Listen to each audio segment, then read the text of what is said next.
Welcome back. In our last lesson, we learned how to sit correctly at the piano, and we noted that there are groups of 2 and 3 black keys interspersed throughout the white keys.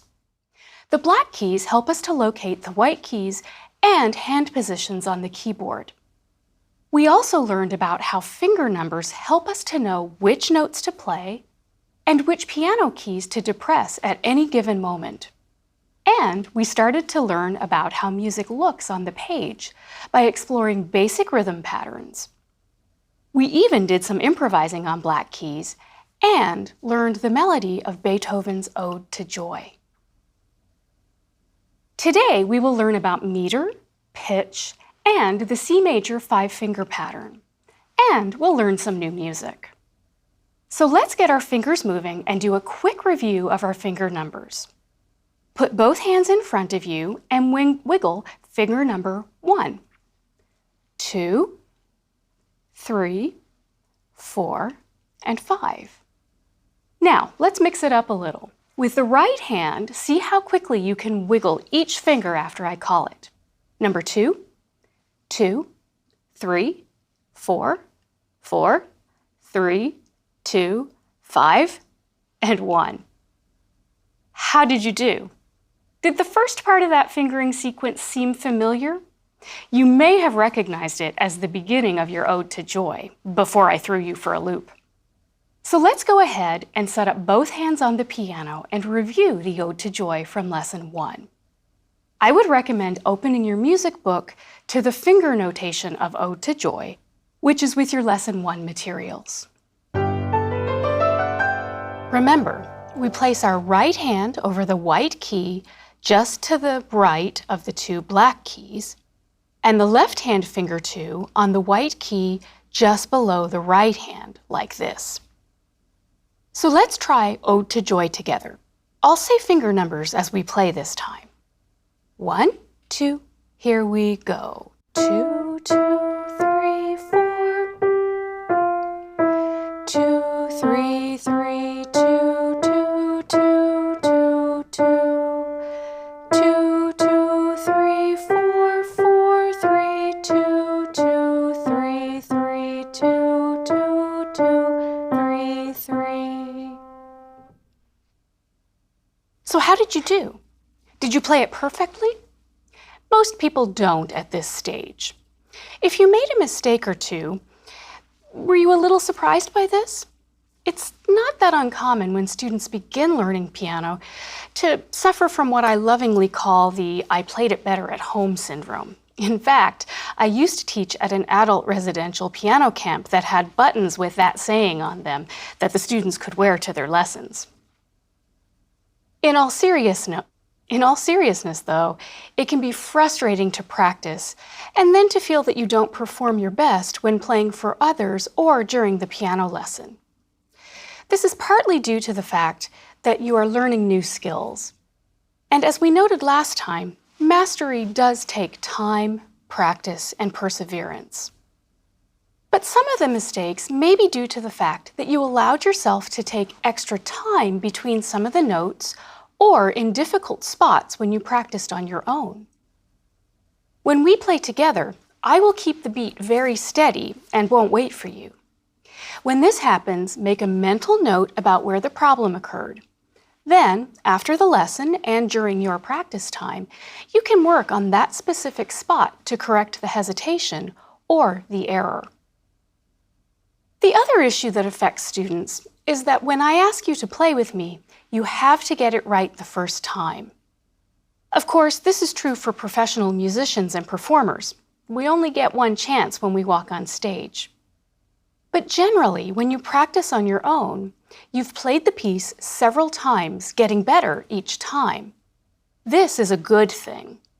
But how a piece sounds at the end of your practice session is not always a completely accurate reflection of how it will sound the first time you play when you next sit at the piano. In general, I find that there is a little decay in the learning and memory from one practice session to the next.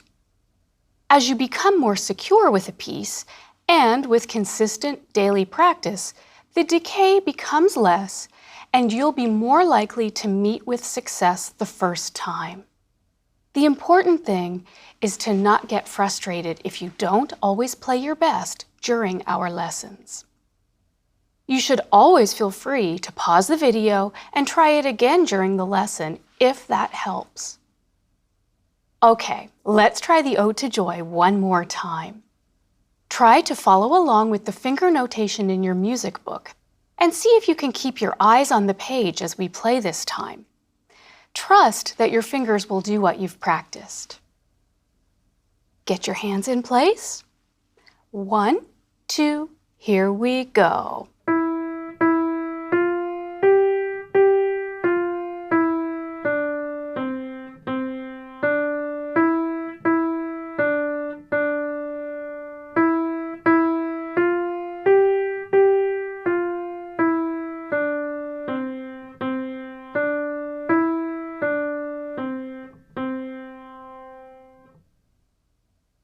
If you can't quite play it without looking at your fingers yet, don't worry.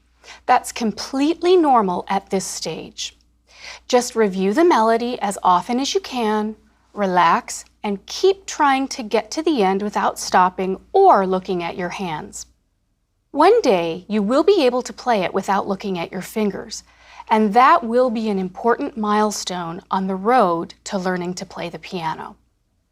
That skill will become more important as we start reading more complicated music on the page. But we still have some time for you to develop this ability. You'll recall that last time we started learning some basic rhythms.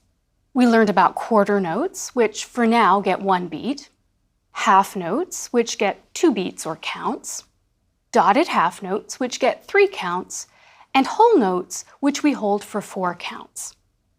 When we string together lots of different note values, we generally group them so that we have an equal number of beats between each bar line, which is that vertical line that divides the notes into equal numbers of beats. The space between each bar line is called a measure. So, for example, in this exercise, if we add up all of the notes, we have 3 beats in every measure. Because we are giving the quarter note 1 beat, we can indicate this at the beginning of the example with a time signature that looks like this. Soon, we'll modify the way we represent this time signature so that the bottom quarter note will be represented by the number 4. But for now, this is how we'll show it. So logically, how would we represent 4 beats per measure? We do it like this. So we call this numerical representation at the beginning of piece a time signature, or more simply, we refer to it as the meter of the piece. Let's clap example number 1, which is in 3/4 or triple meter. 1, 2, here we go. 1, 2, 3. 1, 2, 3. 1, 2, 3. 1, 2, 3. 1, 2, 3. Notice that for the half note in measure 5, I counted 2, 3. I could have said 1, 2, and this would have helped me to hold it for the correct length of time. But because this note comes in on the second beat of the measure, I say 2 and hold it through beat 3. Counting in this manner helps us to know where we are in the measure. It is important to learn to count this way because in piano music, your hands will often be playing different rhythms, so you will need to keep track of the beats within each measure. Let's practice clapping some different rhythmic patterns using either 3/4 or 4/4 meter.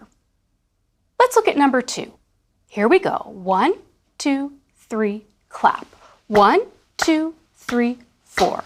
1, 2, 3, 4. 1, 2, 3, 4. 1, 2, 3, 4. 1, 2, 3, 4. Next, let's do number 3. This is in 3/4 time. 1, 2, clap. 1, 2, 3. 1, 2, 3. 1, 2, 3. 1, 2, 3. And now let's do number 4. We're back to 4/4 time. 1, 2, and clap. 1, 2, 3, 4. 1, 2, 3, 4. 1, 2, 3, 4. 1, 2, 3, 4. 1, 2, 3, 4. How did you do? If they weren't perfect, please review this portion of the lesson and practice these over and over until they become more comfortable. The rhythms are notated in your music book, along with your Lesson 2 materials. Next, I'd like to delve more deeply into pitch. You'll recall that pitch and rhythm are the essential building blocks of music. Last time, we said that pitch refers to the specific notes that we play on the piano. More specifically, pitch refers to the quality of the sound that makes a note sound high or low. You'll notice that each key on the piano sounds slightly different, and that is its individual pitch. We might refer to each pitch by its place or position within a scale. A scale is simply a group of notes that often move in a stepwise motion. For example, this is the beginning of our C scale. Each one of these notes moved by step or to the next key on the piano up, and it could move down as well. Each one of these individual notes is a pitch and will eventually be represented by notation on a music staff, which has lines and spaces. We will learn how to detect stepwise motion of pitches on the staff in a couple of lessons. In the English-speaking world, we assign individual letter names to each pitch, and we use only A through G. The most commonly used musical scales and our pianos have been set up in such a way that once we get to G, we start all over again with A. So our musical alphabet is A, B, C, D, E, F, G, A, B, C, and so on. On the piano, if I begin with an A pitch, it looks and sounds like this. A, B, C, D, E, F, G, A, B, C, and so on. Here's the thing. Even though the alphabet begins with A, it's not the easiest pitch or key to locate on the piano. So today we are going to locate C and then learn to play the beginning of the C scale. Here's a quick way to find C on the piano keyboard. Look for the group of 2 black keys. The white key just to the left is C. So let's find C together. Sit at the center of your piano and make sure that you're seated in a relaxed piano position. Look for a group of 2 black keys, and now locate the white key just to the left and play it.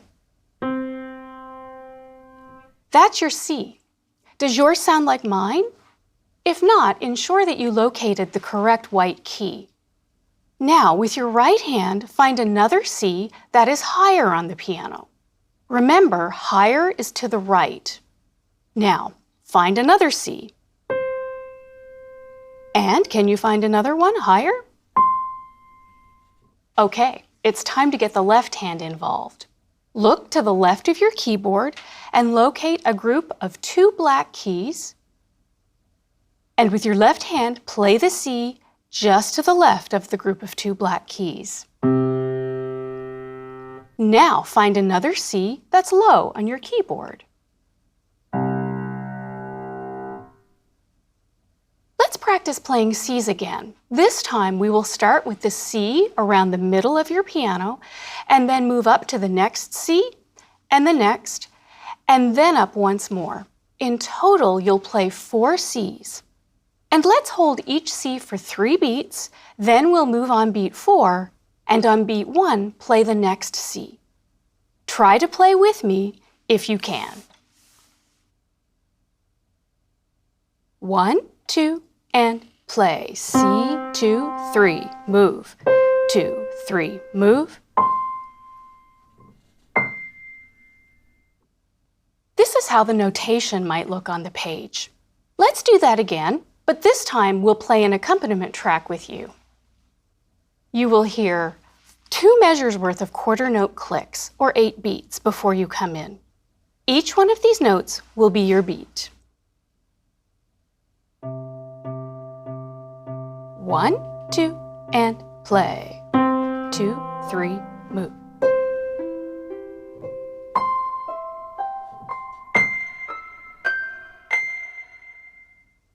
That will be a great warm-up for you this week.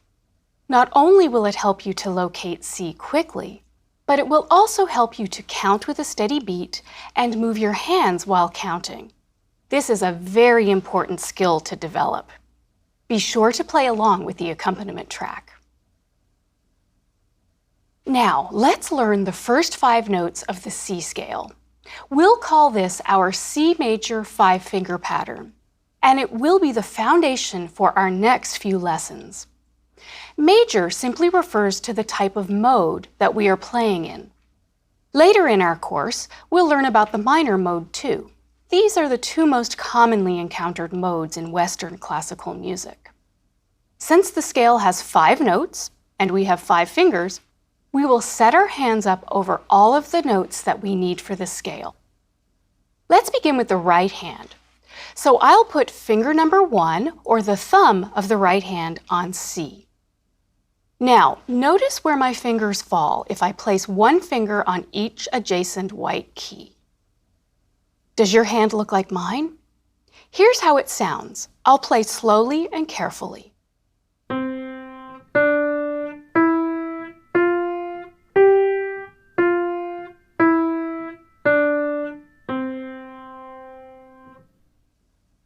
You'll notice that I didn't connect all of the notes, and that's okay. Please play and say the pitches with me when you practice after our lesson.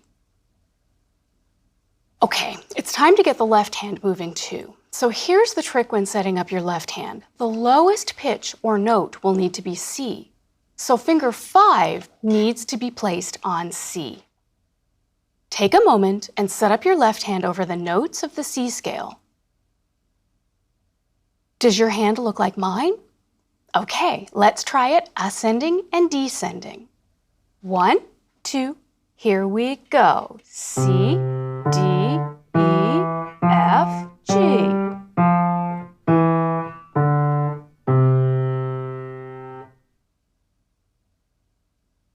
I would recommend playing the 5-finger pattern every day as a warm-up, as it will strengthen your fingers and improve coordination. Practice separate hands first. Then, after a couple of practice sessions, try it hands together. I must warn you that this is easier said than done, so be patient with yourself at first, and don't try to play too quickly. Here's how it will sound and look with both hands. Please watch as I play.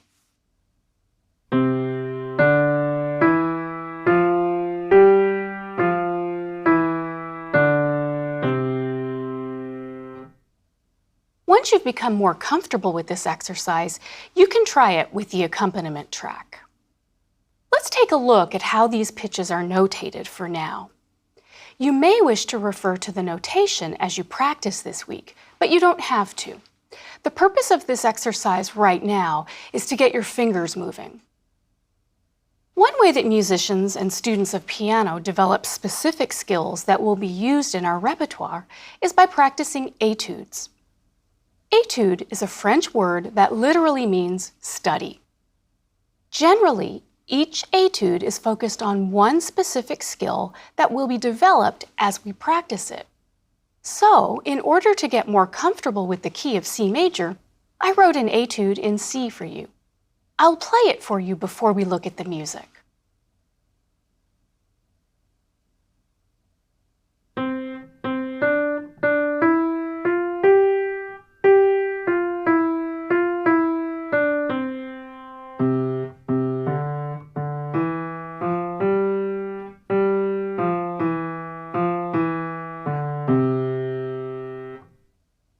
You probably noticed that I began with my right hand and then my left hand entered in measure 9.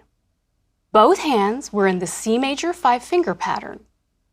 You might have even noticed that there was a lilt with combinations of long and short notes. And you may even have found yourself tapping along as I played because the rhythmic pattern was somewhat predictable. Now that you've heard it, let's see what the notation looks like on the page.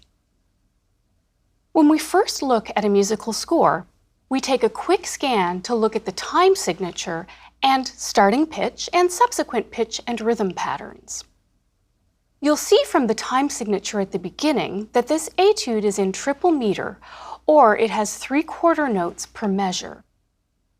Now it is represented by the number 3 on top of the number 4 on the bottom. This meter is what gave the piece that lilting feel. Before playing the pitches, it's a good idea to understand the rhythmic patterns. I'd like to focus on the first 8 measures right now. So let's clap the rhythm while saying the note names. Clap and say the note names with me. 1, 2, go. C2, C, D2, D, E2, F, G2, 3. G2, F, E2, F, E2, D, C2, 3. During practice, you may need to review that clapping step several times before moving on. The next practice step involves figuring out the pitches. You'll notice we begin on C with finger number 1. The C is then repeated as a quarter note at the end of measure 1. Then we step up to D, which we hold for 2 counts. The way to count this if you're saying or thinking note names will be D2. We say D on beat 1 and then say 2 on beat 2. You'll hear me do this in a moment. In measure 3, we move up another step to E, but instead of repeating the E, we step up to F at the end of measure 3. Finally, we step up to G in measure 4 and hold it for 3 counts. So we'll say G, 2, 3 when we play this note. Now, looking ahead to the next 4 measures, you'll note that we begin measure 5 with a half note G. So you'll play finger number 5. Then, on beat 3 of measure 5, you move down by step to the F, and you'll step down again to an E for the downbeat of measure 6. But here you'll turn around and step back up to the F on beat 3 of measure 6. This catches a lot of people off guard at first. Then, for measure 7, you immediately turn around again and step back down to E. And on beat 3 of measure 7, you step down again to D. Finally, in measure 8, you step down and land on middle C. Remember to play and hold this note for a total of 3 beats. I'd like to point out that as we move higher in pitch or higher in the alphabet, the notes move higher or up toward the ceiling on the page. I'll remind you when the notes move higher on the page, they will move higher on the piano, which means your fingers will move up to the right. The next practice step is to place our right hand over the keys that we'll use in this piece. Then we tap the keys without depressing them and say the note names again. So let's try that this time. Tap with me. 1, 2, 3. C2, C, D2, D, E2, F, G2, 3. G2, F, E2, F, E2, D, C2, 3. What we just did was called shadowing, and it's a great intermediary step between clapping the rhythm and actually playing the notes. Again, you may need to repeat this step when you practice on your own. Now I'd like to move to practice step number 3. Here we'll play and say the note names. Why don't you try these 8 measures with me now? 1, 2, play. C2, C, D2, D, E2, F, G2, 3, G2, F, E2, F, E2, D, C2, 3. I'd encourage you to follow the same procedure. First clap, second shadow, and third play for the left hand. Remember to speak or sing the note names out loud as you play. Review this portion of the video as many times as needed, or practice on your own until you feel confident enough to play along with me on the video again. We will review this etude after our warm-ups at the beginning of the next lesson, so be sure to practice this as much as needed before beginning Lesson 3. Before we end today, I have one more musical example to introduce. It's the melody to the Ode to Joy, but now we'll play all of it with the right hand. So we'll begin with finger 3 on E. I'll let you practice this new example on your own using our 3 practice steps until you can play it comfortably before our next lesson. But I'll play it once now so you see the hand position.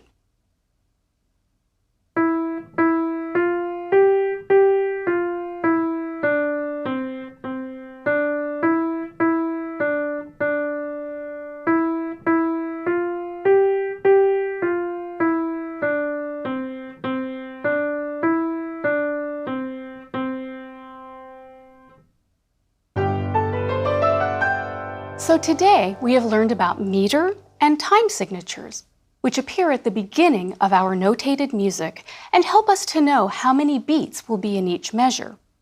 And we delved more deeply into pitch. Specifically, we learned to locate C all over the piano keyboard. We discovered the pitches for the C major 5-finger pattern, and we learned the etude in C major that I wrote for you. I encourage you to explore the new music on your own.